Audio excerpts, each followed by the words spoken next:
अब हम बयान कर रहे हैं कि एक मसले की दो अलग अलग जमातों के अंदर क्या आ जाए भाई, कसर वाक़ हो जाए।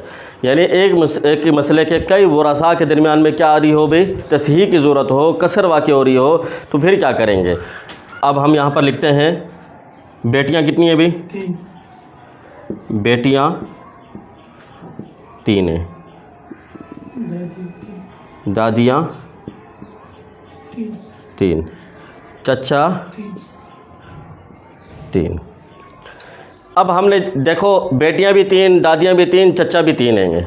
सबसे पहले मसला हल करना है। हमने मसला हल किया, बेटियां मौजूद हों एक से ज़ायद तो क्या मिलता है उनको, सुलुसान लिखा हमने, सुलुसान लिखा। दादियों को क्या मिलेगा भाई, सुदुस मिलेगा, छठा हिस्सा। और ये चचा क्या बनेगा, असबा। अब मसला कितने से बनेगा, 6 से। 6 का सुलसान, सुदुस कितना बनेगा, 1। बाकी कितना बचा, 1। ठीक है। अब हमने 4 रुपये मिले हैं 3 बेटियों को।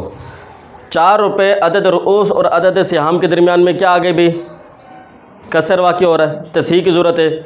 यहाँ भी देखा हमने 1 रुपया मिला है 3 दादियों को, यहाँ पर भी क्या भी तस्हीह की ज़रूरत है, कसर वाक़ हो रही है। यहाँ हमने देखा 1 रुपया मिला है 3 चचा को, यहाँ पर भी किस चीज़ की ज़रूरत है भी, तस्हीह की ज़रूरत है। जब एक मसले की कई जमातों के अंदर, 2 या 2 से ज़्यादा जमातों के अंदर कसर वाक़ हो रही हो, वहाँ तस्हीह की सूरत क्या होगी, किस तरीके से हम तस्हीह करेंगे। तो फिर वहाँ पर तस्हीह की बिल्कुल आसान सी सूरत है कि अदद रुऊस, सब के अदद रुऊस को आप नीचे उतार लें। सब अदद रुऊस को क्या कर लें भाई, अदद रुऊस कितने हैं, 3। कितने, 3। अब इन तमाम अदद रुऊस के दरमियान में निस्बत चेक करो। अगर है निस्बत तसावी की, 3 और 3 में कौन सी निस्बत, 3 और 3 में कौन सी निस्बत, अगर निस्बत हो तसावी की, बस एक ही अदद को यानी 3 को लेकर असल मसले में ज़रब दो, सबके हिस्सों में ज़रब दे दो, आपके मसले के अंदर क्या हो जाएगी, तस्हीह हो जाएगी। आपने 3 को लेकर 6 के साथ ज़रब दिया, कितना आया, 18। नीचे 4 के साथ ज़रब दिया, 3 के साथ 1 के साथ दिया, 3 एकम 3, 3 एकम 3। अब देखो मसला आपने 18 से असल बनाया, ठीक है भाई। उसमें से जो है सुलसान कितना बना, 12 रुपये आपने 3 बेटियों को दिए, कितने आ जाएंगे भाई, 4 रुपये आएंगे। हर बेटी को बराबर मिल जाएगा, किसी के हिस्से के अंदर कसर वाक़ नहीं हो रही। 3 दादियाँ हैं, उनको कितने रुपये मिले हैं, 3 रुपये मिले हैं। हर एक दादी को 1-1 रुपये दे दोगे, किसी किस्म की कोई कसर वाक़ नहीं होगी। और चचा 3 हैं, उनको रुपये कितने मिले, 3 रुपये मिले, हर एक को 1-1 रुपये दे दोगे, तो यहाँ पर भी किसी में कसर वाक़ नहीं हो रही। ठीक है भाई। अब ये सूरत जो हमने लिखी है यहाँ पर, ये वो सूरत है जिसके अंदर मसले के अंदर ओल नहीं था, जिस मसले के अंदर क्या था, ओल नहीं था। अब हम एक मिसाल ओल वाली पढ़ लेते हैं। अगर मसले के अंदर ओल हो तो फिर जो बनेगा मसला उसी से आपने ऐसे ही करना हैगा। ठीक है भाई। अब इसकी मिसाल रखो ज़हन में। ये वो मिसाल थी जिसके अंदर मसले के अंदर ओल नहीं था। अगर मसले के अंदर ओल हो तब भी आपने वैसे ही मसला हल करना है।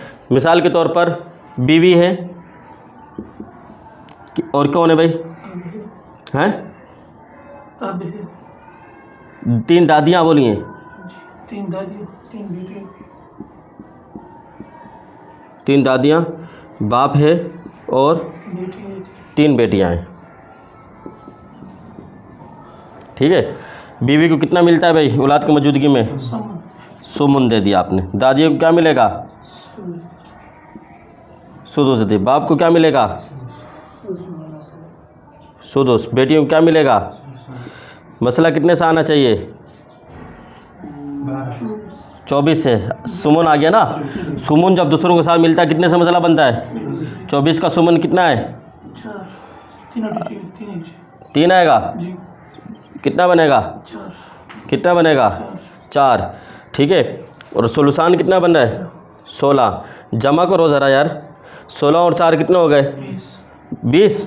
20 और 4 कितने हो गए, 24 और 3 कितने हो गए, ये तो बढ़ गया। पता क्या चला हमें, इस मसले के अंदर क्या आ रहा है भाई, ऑल हो रहा है। इस मसले के अंदर क्या आ रहा है भाई, ऑल था, हमने ऑल कर दिया मसला। बस आपने सही तरीके से हल करना है, जैसा होता है वैसे ही हल कर। अब क्या करना है, हमने ये देखा एक ही मसले की कई जमातों के अंदर कसर वाक़ हो रही थी, यानी अदद रऊस और अदद सिहाम के दरमियान में क्या हो रही थी भाई, इख्तलाफ। तो फिर हमने क्या करना पड़ता है, वहाँ पर दो अदद के दरमियान में निस्बत देखनी होती है।